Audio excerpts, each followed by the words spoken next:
The Borjigins were a lineage deeply rooted in Central Asian steppes. Their ancestor, Kabul Khan, had united the tribes in the early 12th century, creating a brief period of unity. However, after Kabul Khan's death, this union collapsed and the tribes fragmented internally, falling under the pressure of powerful neighbors such as the Tatars, Merkits, and Naimans. During this time of disarray, the Borjigins were forced to survive in small, scattered groups. It was in this turbulent period that Yesugei Bahadur was born, the son of Bartan Bahadur. In his youth, Yesugei participated in clashes against the Tatars and Merkits. His bravery and successes in battle earned him recognition within his tribe. Yet what set him apart was not only his military prowess, but also his strategic mind. Yesugei used marriage alliances as a political tool to consolidate power. He gathered nearby smaller groups under his leadership, re-establishing the Borjigins as a recognized tribe. One of Yesugei's most controversial actions was the abduction of Holan, the wife of the Merkit noble Chiledu, during a raid. This event ignited a lasting hostility between the Borjigins and the Merkits. After this forced marriage, Holan was brought to the Borjigin camp and quickly adopted to her new tribe. With her intelligence, resilience, and leadership skills, she became an important figure at Yesugei's side. In 1162, Holan gave birth to her first son, Temüjin. At the time, Yesugei was returning from a campaign during which he had killed the Tatar leader Temüjin Ugei. According to some accounts, Yesugei named his son Temüjin after the slain Tatar leader. This name fueled rumors among the steppe peoples that Temüjin was born destined for a great future. Temüjin's childhood began with a dark period following the death of his father Yesugei in 1171 after drinking sweet kumis poisoned by Tatar shamans. Yesugei's sudden death led to the disintegration of the Borjigin tribe. Authority was entirely dependent on personal power, and when that power vanished, Holan and her 7 children were abandoned. Tribe members plundered their animals, tents, and food supplies. All that remained was a small leather tent on the banks of the Onon River, a few belongings, and a handful of resilience. Holan tried to feed her children with wild roots, herbs, fish, and small animals. During the harshest winters, they were even forced to eat mouse meat. Temüjin, born 1162, at only 9 or 10 years old, learned to hunt and organized his siblings in the search for food. Around this time, he swore an Onda oath of brotherhood with Jamukha, a prince of the Jadaran clan. This bond would later lay the foundation for both an alliance and a civil war. Tensions also grew within the family. His half-brother Bektur began keeping most of the game for himself and drew the younger siblings to his side, challenging Temüjin's authority. This was not only family tension, but a crisis over who would lead in their struggle for survival. One day, as Bektur was preparing to butcher an hunted animal, Temüjin and his brother Hasar readied their bows.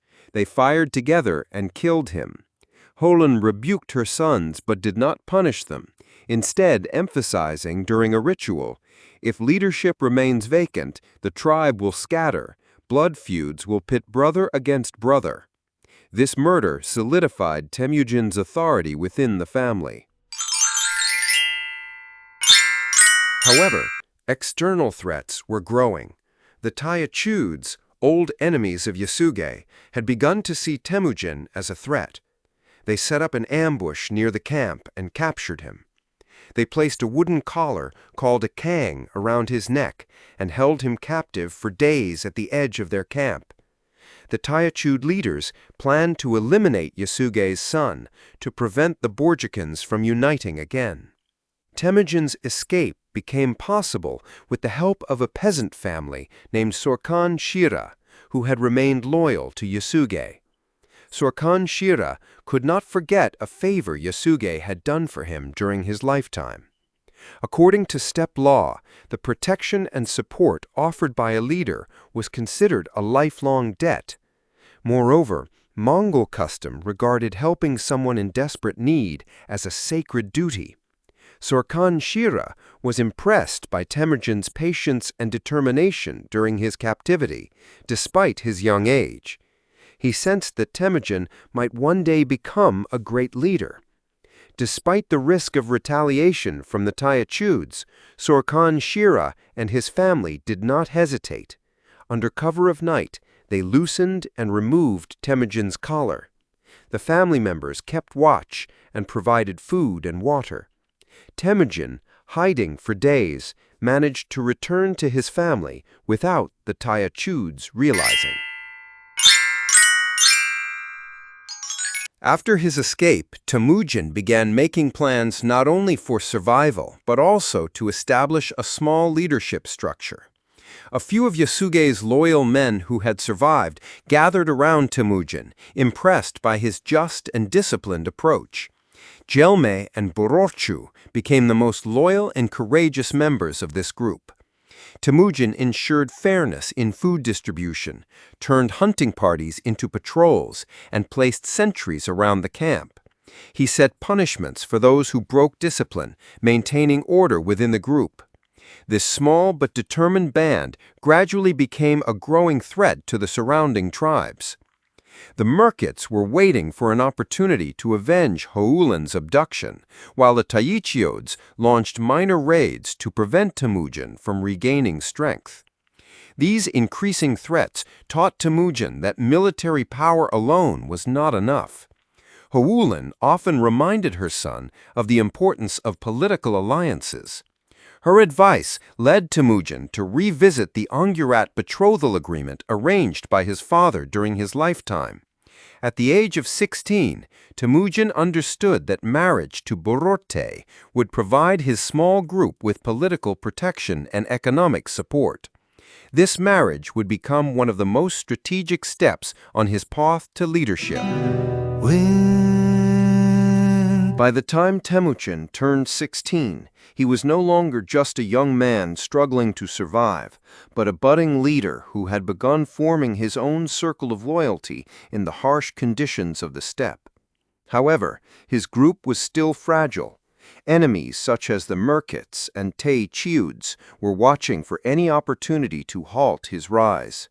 For this reason, Temujin decided to put into effect the betrothal agreement his father Yasuge had arranged with the Angurat tribe during his lifetime. The Angurats, though not one of the largest tribes on the steppe, were a regional power thanks to Dai Sichem's stable leadership and extensive trade connections. For Temujin, this marriage would provide not only a wife, but also a political alliance and an economic shield. Temujin, under the guidance of his mother Hoelun, set out with his small group toward Onjirat lands. Throughout the journey, he led his followers with military discipline, posting sentries, placing guards, and staying prepared for sudden attacks. This disciplined approach demonstrated that his leadership abilities had grown beyond merely managing a family group. When they arrived at the Onjirat camp, Dai Sichen welcomed them warmly. However, the decision was not unanimously accepted within the tribe. Some Onjirat elders expressed doubts about the benefits of such a union, questioning, would an alliance with a young and impoverished leader bring risks to the Onjirats? Yet Dai Sichen, mindful of Yasuge's past friendship and impressed by Temujin's determination despite his youth, gave his approval for the marriage. A kiss in the air. Borte joined Temujin's camp not only as a wife, but also as a strategic partner. With her intelligence and strong will, she quickly became one of the people Temujin consulted in his decisions. She earned respect among the women of the camp, playing an active role in logistics, food distribution, and managing relations between families. Her influence became a symbol of stability for newly joined families. Borte's dowry significantly increased Temujin's economic strength. 10 horses, 20 cattle, dozens of sheep and goats, several servants, and a caravan loaded with valuable fabrics. These resources bolstered the small group's defensive capacity and turned Temujin's camp into an attractive refuge for neighboring minor tribes. Temujin used this economic power strategically. He rewarded new warriors with shares of the herds, solidifying their loyalty.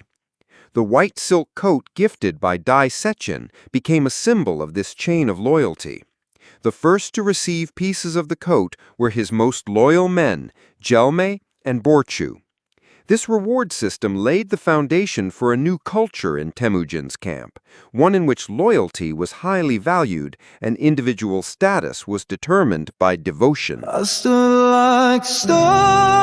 The marriage caused ripples in the balance of power on the steppe. The Merkits, still shamed by Hoyland's abduction and now viewing Temujin's growing power as a direct threat, began to see the Ongarat alliance as a political shield for his group and an obstacle to their control over trade routes.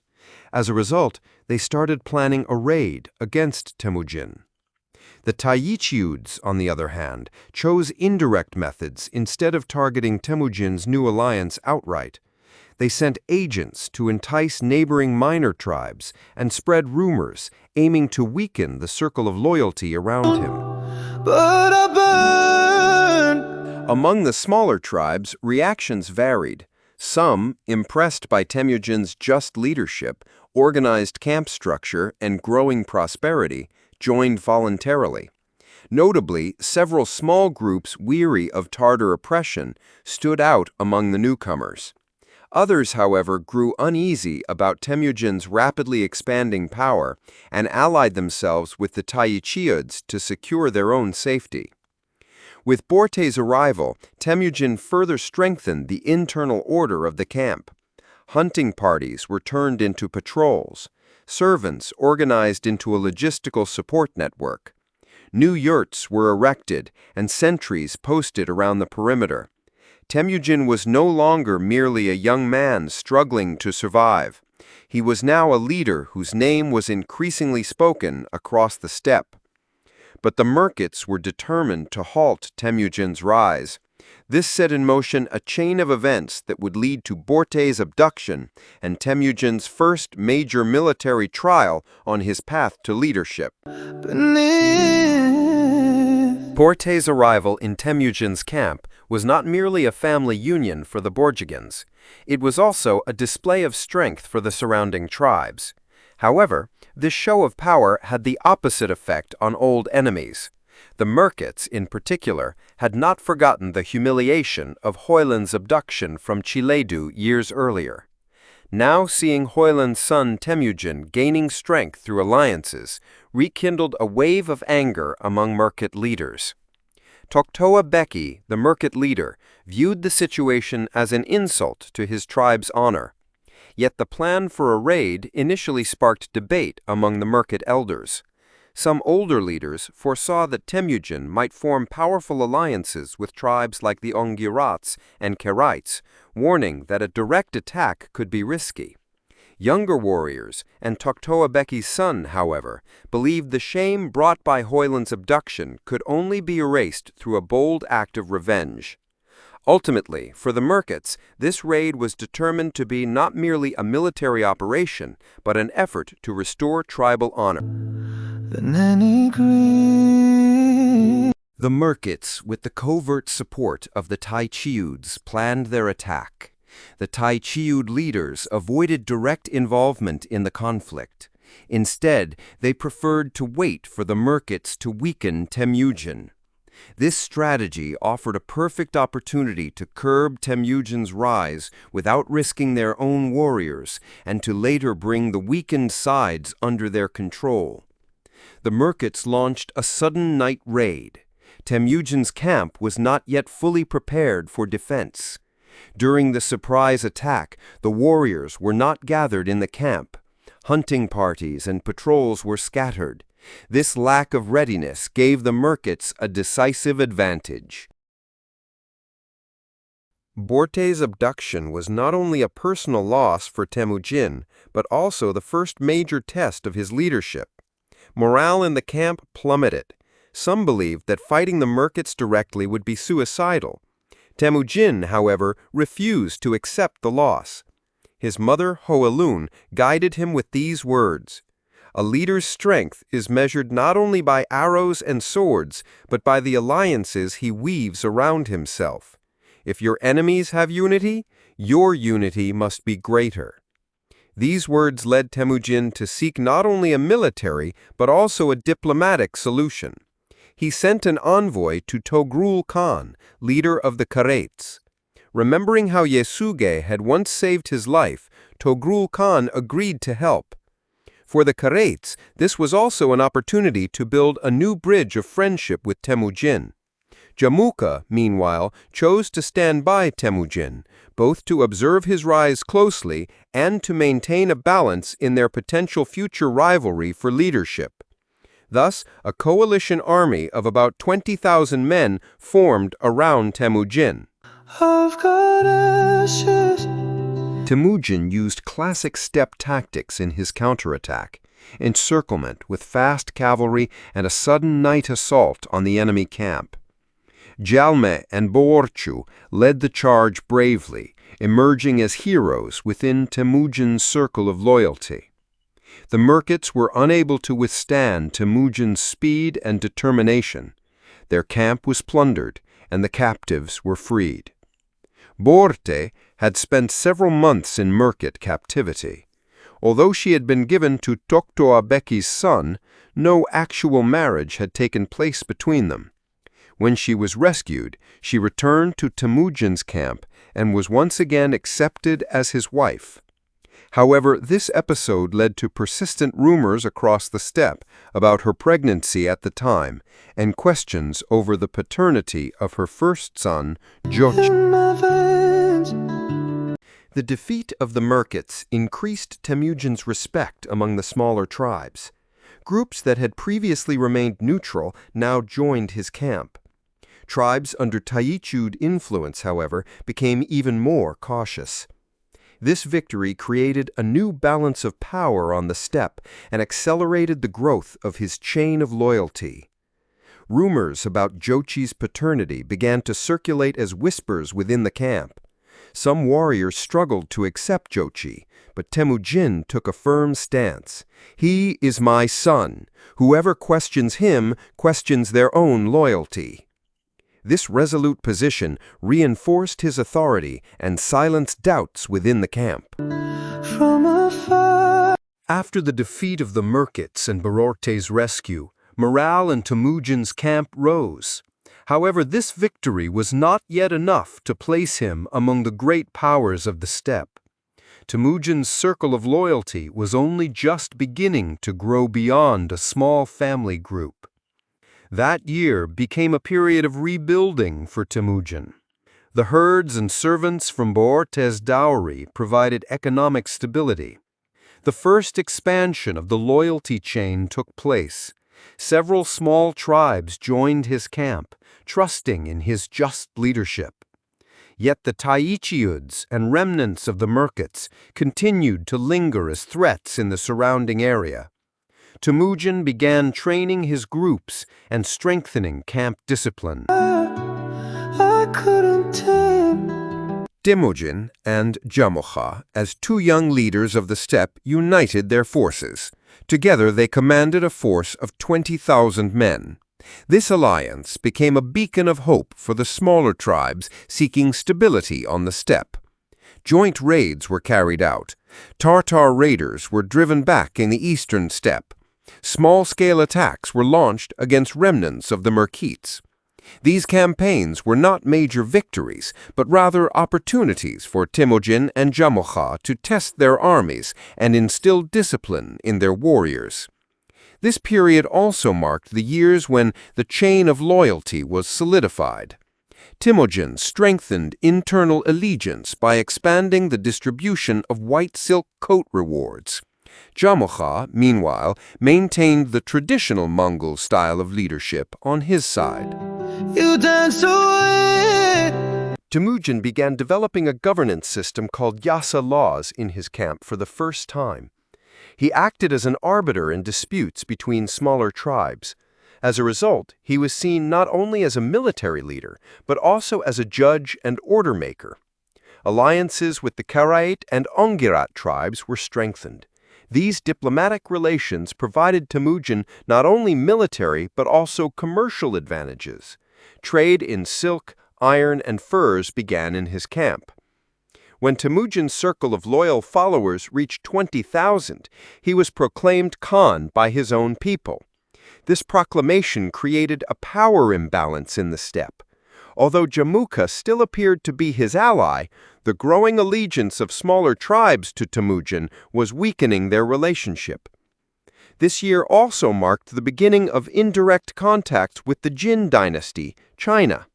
The Chinese silently observed Temüjin's rise against the Tartar tribes and occasionally sent diplomatic signals through merchant caravans. Like falling rain. The tension between Temüjin and Jamukha had become evident. Temüjin's proclamation as Khan led to an influx of smaller tribes rallying to his side.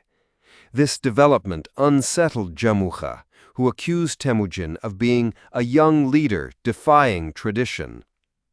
Jamukha gathered an army of 30,000 and decided to march against Temüjin. This decision paved the way for the Battle of Dalan Baljut. Temüjin, with a loyal following of 20,000, had to confront Jamukha's forces. But my soul still. Jamukha viewed Temüjin's proclamation as Khan as a betrayal. To him, Temüjin was a young upstart disrupting the traditional leadership order of the steppe. Temüjin's assertion that authority over tribes could be built through loyalty rather than noble birthright unsettled Jamukha. Jamukha declared himself the guardian of traditions, conveying this to the steppe's elders as follows: Temüjin is swift but rootless. The Borjigin leadership comes not from blood, but through games of loyalty. Mongol customs stem from lineage, not allegiance.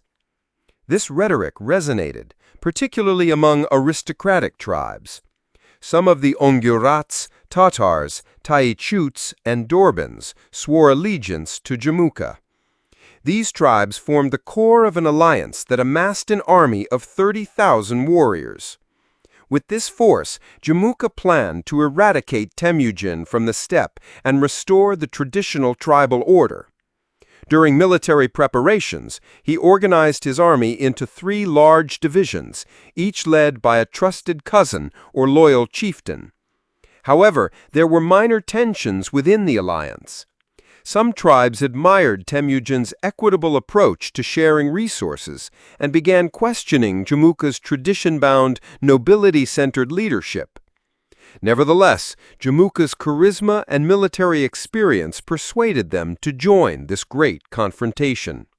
Speaks your name. Jamukha's preparations posed a great threat to Temüjin. His circle of loyalty consisted of about 20,000 people, yet in the camp, fear and hope coexisted. Boorte organized among the women to boost morale in the camp. Hoelin, on the other hand, gave encouraging speeches to the young warriors. The tribes on Temüjin's side were as follows: a group from the Karaites, the pro-Temüjin faction of the Ongirat, and several small tribes. In return for their loyalty, these tribes were promised equal sharing, rights to plunder, and protection from attacks. Temüjin put his army under strict military discipline. He set clear rules for all warriors. Those who betray in battle will be executed. Those who show courage will be rewarded. The Mongol people follow the brave, not the cowardly. These words were often repeated in the camp, reinforcing the chain of loyalty. Loyal generals like Gelme and Boorchu were responsible for training the new soldiers. Temüjin's leadership was strengthened by his promise to build a system based on merit rather than tradition. Merchants from areas near the Chinese border brought small quantities of iron and silk to Temüjin's camp. These materials were used for making weapons and equipping horses. However, Temujin's army was still smaller and weaker than Jamukha's. Your footsteps echo. Comparison of the two leaders' strategies. The strategies employed by Jamukha and Temujin in the upcoming conflict reflected not only their leadership philosophies, but also the structures of their armies. Jamukha had assembled a massive force of 30,000 warriors. This numerical superiority gave him the confidence to maneuver freely across the steppe. His leadership was rooted in lineage and tradition. This aristocratic model drew support from established clans like the Taichut, Tatar, and Dorban. Jamukha's motivation was to preserve the age-old traditions of the steppe and defend the natural rights of noble bloodlines. However, this system's weak point was the presence of nobles within the alliance who often engaged in internal power struggles. Such internal opposition occasionally caused friction in the army's decision-making processes. Temujin, on the other hand, operated with a smaller force of about 20,000 warriors.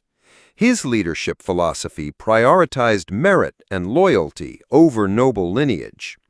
Some Karites and the pro-Temujin faction of the Ungurot joined him, trusting in this new order. Temujin's motivation was to establish a system of equality and justice on the steppe. Yet his army also faced weaknesses. Numerical inferiority and the inexperience of many newly joined warriors posed significant disadvantages. In the summer of 1187, the two armies began to face each other in the Dalan Baljut region. A heavy silence hung over the steppe. Reconnaissance units from both sides kept a close watch on one another, engaging in minor skirmishes to gain dominance over the terrain. Temujin, despite having fewer troops, sought to gain an advantage through superior maneuverability. Jamukha, on the other hand, relied on his numerically superior army and planned to use direct encirclement and overwhelming force.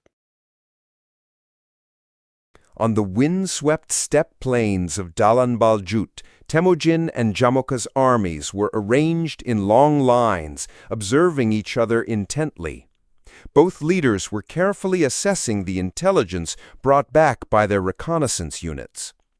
To compensate for his numerical disadvantage, Temujin devised a battle plan based on rapid maneuvers. He divided his cavalry into small groups, which would launch swift attacks against the flanks of Jamukha's army and then retreat. His objective was to disrupt the enemy's formation. Jamukha, meanwhile, relied on classic steppe tactics, a large central force, two powerful wings, and heavy cavalry forming an encirclement line. Confident in his army's superior numbers, he planned to rout Temujin's forces with a direct and overwhelming assault. On the morning of the battle, Temujin's vanguard units launched sudden attacks, causing confusion on Jamukha's right flank. These groups, led by Jaume and Borchu, harassed the enemy's forward outposts before retreating. However, this tactic was quickly countered by Jamukha's experienced commanders. Jamukha repositioned his forces to protect his flanks without weakening his central strength. The sound of galloping hooves and war cries echoed across the steppe, turning into hours of minor skirmishes. Neither side suffered heavy losses. However, Temujin's army lacked the strength for a prolonged conflict. In the afternoon, Jamukha launched a direct assault at the head of his central forces. The weight of his 30,000-strong army crashed down like a wave on Temujin's smaller units. Temujin's warriors, hindered by some indisciplined new recruits, were forced to retreat. At this point, Temujin himself mounted his horse and rode to the center of his army, trying to raise the morale of his fighters. However, the numerical disadvantage, inexperience, and fatigue began to cause cracks in the ranks of Temujin's forces. As the battle neared its end, Temujin gave the order to retreat. The strongest links in his chain of loyalty tried to make the withdrawal orderly while protecting their leader. Yet Jamukha's vanguard units caught and destroyed groups that broke away from Temujin's army. The most tragic incident occurred when 70 young warriors who had separated from Temujin's forces fell into Jamukha's hands.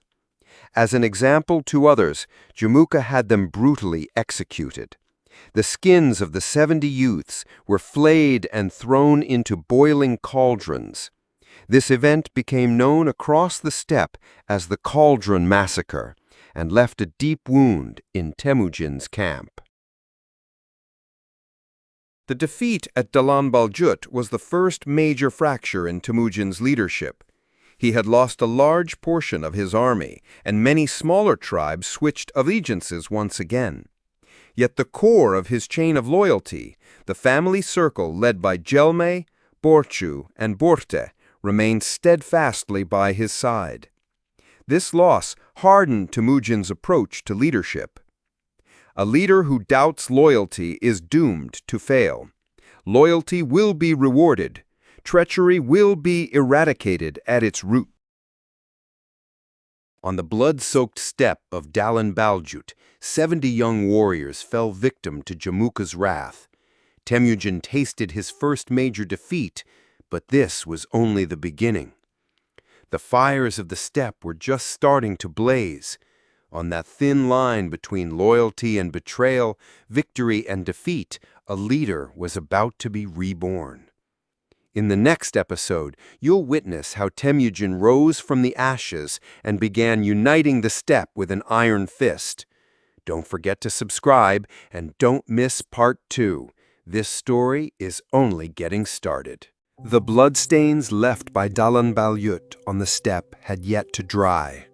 After a crushing defeat, Temujin withdrew with his loyal force of 20,000 to the banks of the Onon River, a weary, wounded, and demoralized army.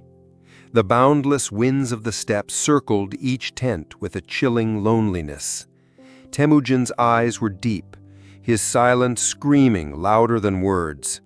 What they had lost at Dalan Baljut was not only warriors, it was honor, power, and the faith of the steppe tribes, now mingled with the soil in blood. But for Temujin, this defeat was not an end, it was the threshold of rebirth. He knelt by the riverbank, his hands gripped the earth, the mixture of mud and blood in his palms flowing like an oath into the future. He gathered his loyal soldiers around him. He vowed to show them who the true master of the steppe would be. No longer would leadership rely on ancient traditions. A new order, founded on justice, was about to rise. Temujin's first move was to reorganize his army. The units were structured under strict discipline. Looting was forbidden. Women and children were not to be harmed. Spoils of war would be shared equally, and everyone was to be held accountable to one another. This was a revolutionary concept for the steppe. This new system, called the Circle of Loyalty, became the cornerstone of Temujin's ability to preserve his remaining strength.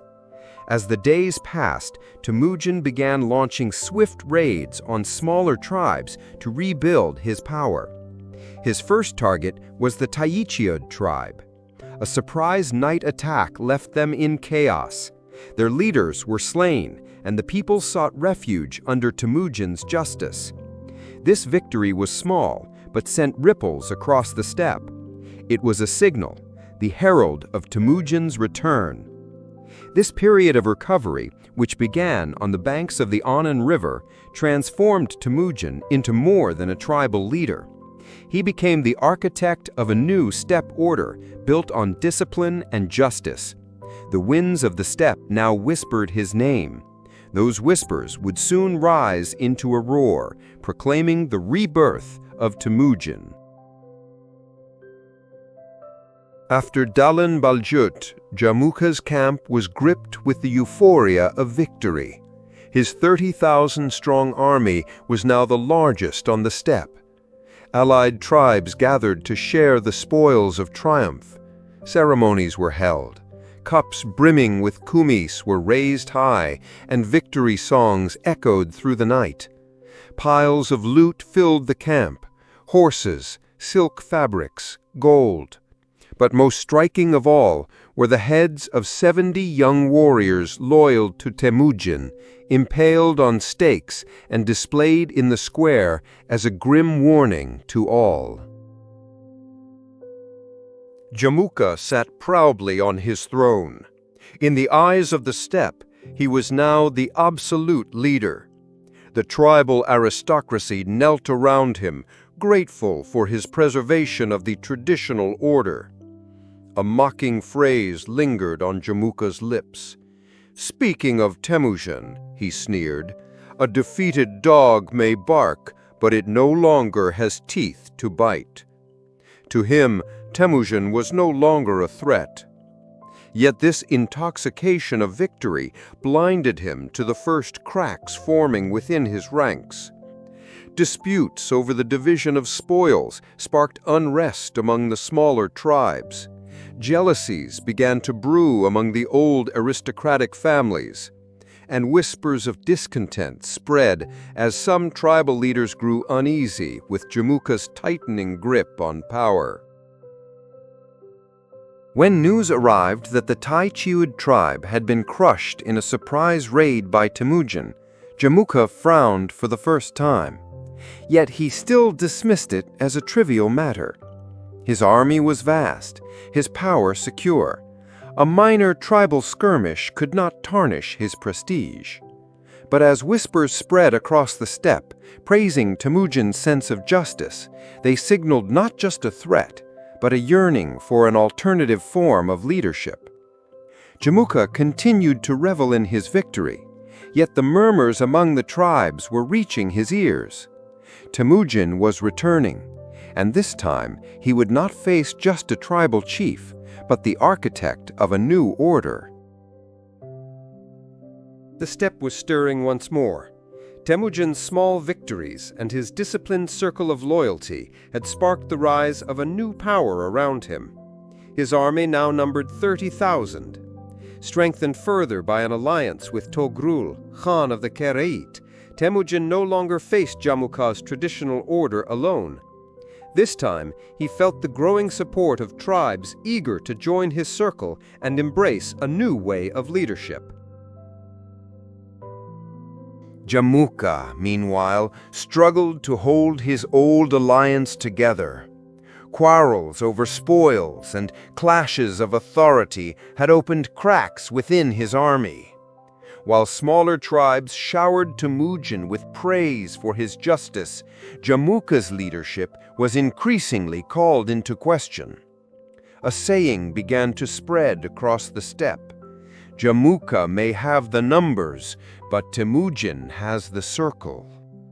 The paths of the two leaders were destined to cross once more.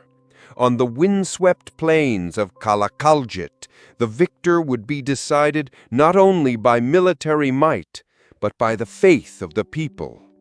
On one side stood Jamukha, guardian of tradition. On the other, Temüjin's circle, clenched like an iron fist. The fate of the steppe would be written in blood once again.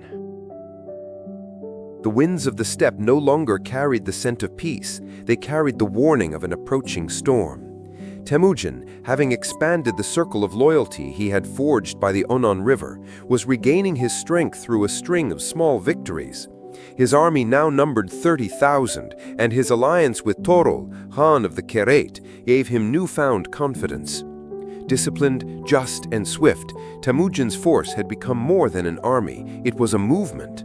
For him, this was not merely a war, it was a direct challenge to the traditional order of the steppe. On Jamukha's side, things were unfolding differently. The intoxication of victory after Dölen Baljuut had faded, giving way to growing unrest. Disputes over the division of spoils, rising jealousy among the tribes, and Temujin's string of small victories had begun to erode Jamukha's former strength. Yet he still commanded a vast army. He had rallied around 30,000 men.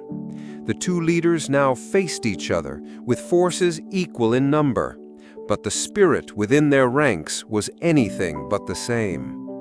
Across the sweeping plains of Kalakaljit, the two armies stood face to face. A heavy silence hung over the steppe, thick with anticipation. Temujin's soldiers, forged in the discipline of his new order, stood like a wall, unyielding and focused.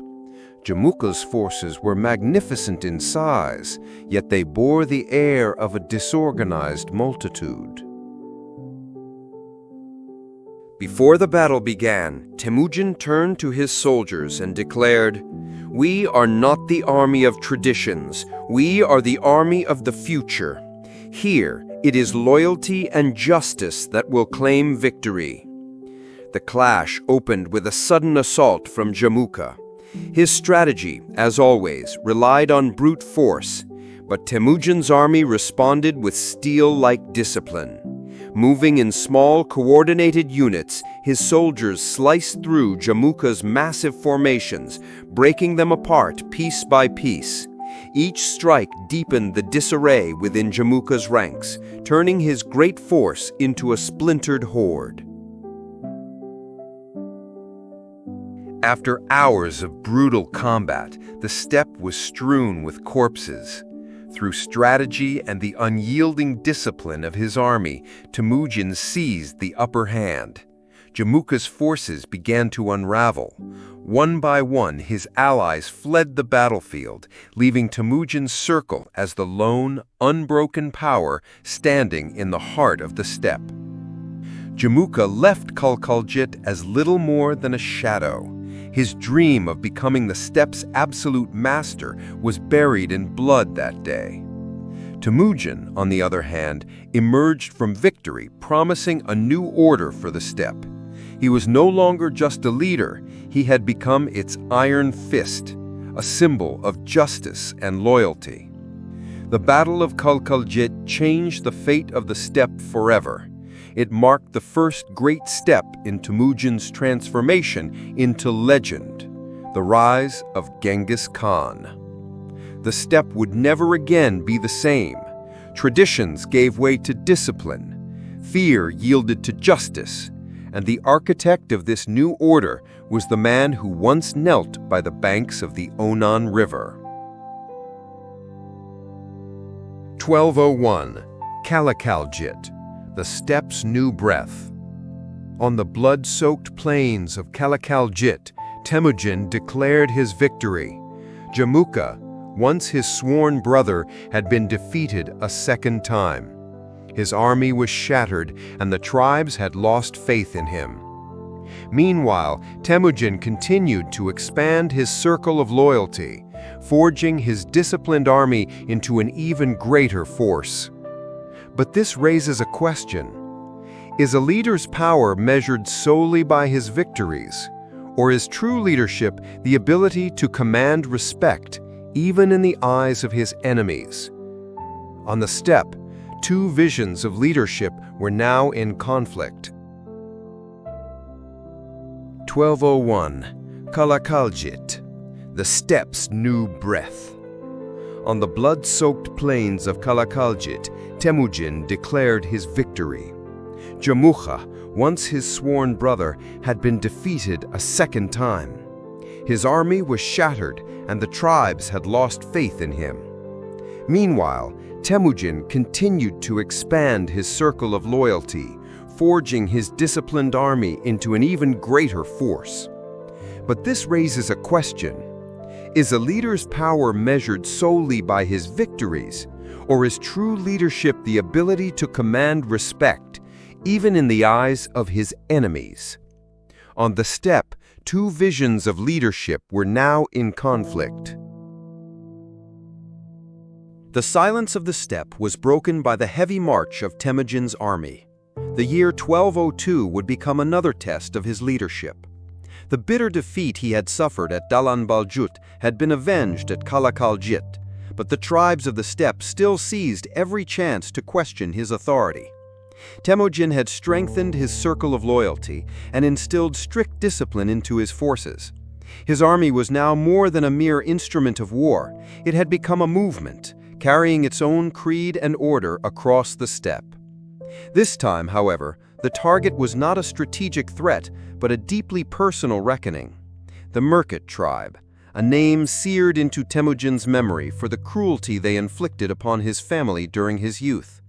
After his father's death, Temujin endured years of hardship. He never forgot the shame of his mother, Hoyalun, being abducted by the Merkits. For him, this was not just a campaign, it was the fulfillment of a vow. As his disciplined army advanced into Merkit lands, two questions lingered in Temujin's mind.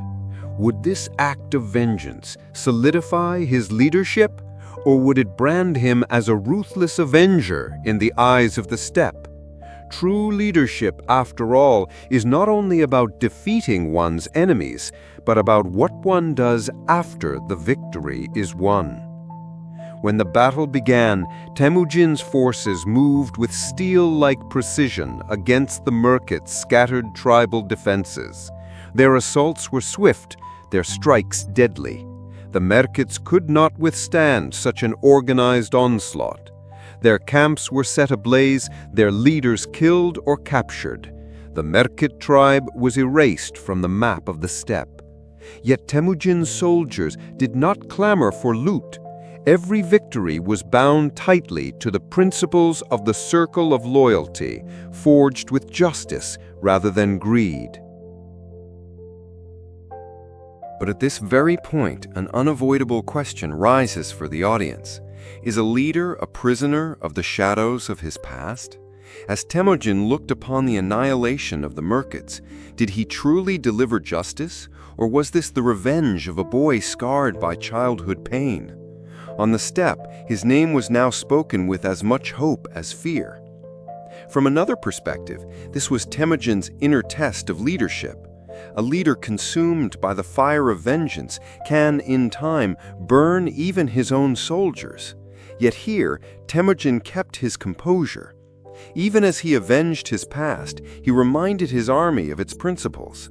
Merkit women and children were taken as captives, but not slaughtered. Spoils were distributed fairly. The steppe witnessed once again that Temujin was not merely a warrior, but the architect of a new order. Even today, we ask, how far can a leader go while carrying the burdens of the past on his shoulders? Is revenge a reckoning or a chain that narrows a leader's vision? Had Temujin broken that chain, or was he unknowingly forging new ones? The winds of the steppe were silent, but this silence heralded the dawn of a new era. In Temujin's eyes, the Merkits were now nothing more than a shadow. Yet their destruction became the first great sign of the harsh rule that Genghis Khan would one day embody. The cold face of vengeance, even when tempered with justice, leaves a mark on a leader's soul. That mark was the moment the iron fist of the steppe began to take shape.